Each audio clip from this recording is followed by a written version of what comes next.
Hey folks, welcome to another episode of What the Puck. Today we're locked out. It is the most exciting new series to grace the airwaves of the Young Turks Network. You know, last night your Chicago Blackhawks, let's not make any bones about it, they went up.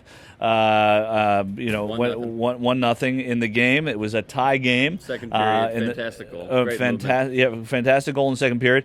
Then there was a goal that was disallowed, which we'll get to in the third period. But the Blackhawks scored in overtime. Filtered ahead now, and Nyquist. Oh my! He's run into by Bolin. Right back ahead comes Seabrook with a shot. He scores!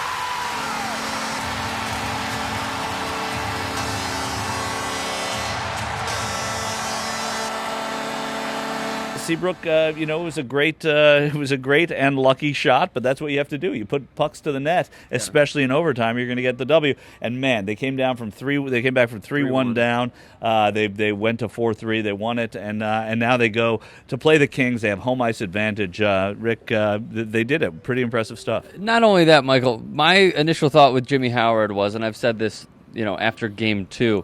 There's no way they're going to beat Jimmy Howard with a simple wrister or a simple clean look. Yeah. So the fact that it went off Niklas Hjalmarsson and went in doesn't surprise me. You got to get pucks to the net. You never know what's going to happen. Good things always happen when you get pucks to the net. But it doesn't surprise me that they won off of a deflected shot from Niklas Hjalmarsson, because Jimmy Howard has been stellar this entire series. He has been. And, listen, the goaltending in the playoffs has been goaltending wins in the playoffs all the time. I think this is a year where so many goalies are playing well. Goalies you wouldn't have been expected to. Thomas Vokoun in Pittsburgh played out of his mind in some of those games. So you look now at Jimmy Howard, what he did. He couldn't carry that team all the way. I thought they were really well coached. When the Blackhawks won Game 5, the game to stave off elimination, I started to have a feeling things were going to change in this series. I did not, actually, no, to be honest with you. because they're your team, and exactly. you can't look at it objectively. But I sort of felt like if they lost that game, it would have been over. But by winning it, I thought it changed the dynamic of the series. You talked about the coaching. I thought that when they went back home for Game 5, I thought Joel Quenneville utilizing the last change was so important, because he didn't have to put Taves up against Zetterberg, and Zetterberg was completely crushing Johnny Taves, totally. and that entire top line, the entire series up till then. It's a great move, but it's also, I'd rather have him up against Datsyuk. What it is, that's a basic part of home ice coaching. I'm just saying it was important. Use your last change. It was important. Yeah. You use your last change. These are two coaches who have won Stanley Cups. These are two coaches who know what they're doing. Sometimes, and hockey's a sport where you see it.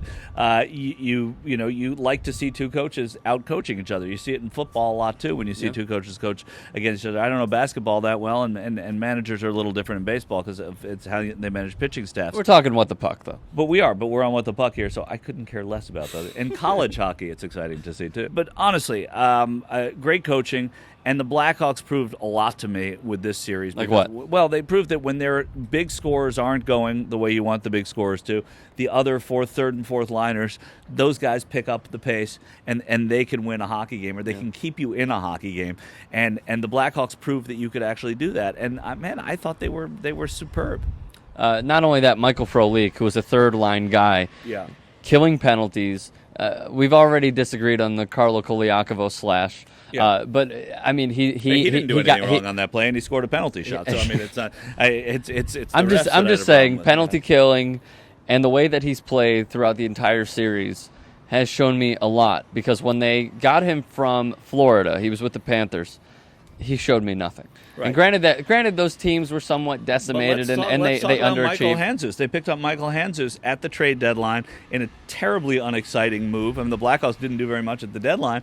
They get Michael Handzus from San Jose, and look what he's done. He scored a big goal in the game. He's in the series.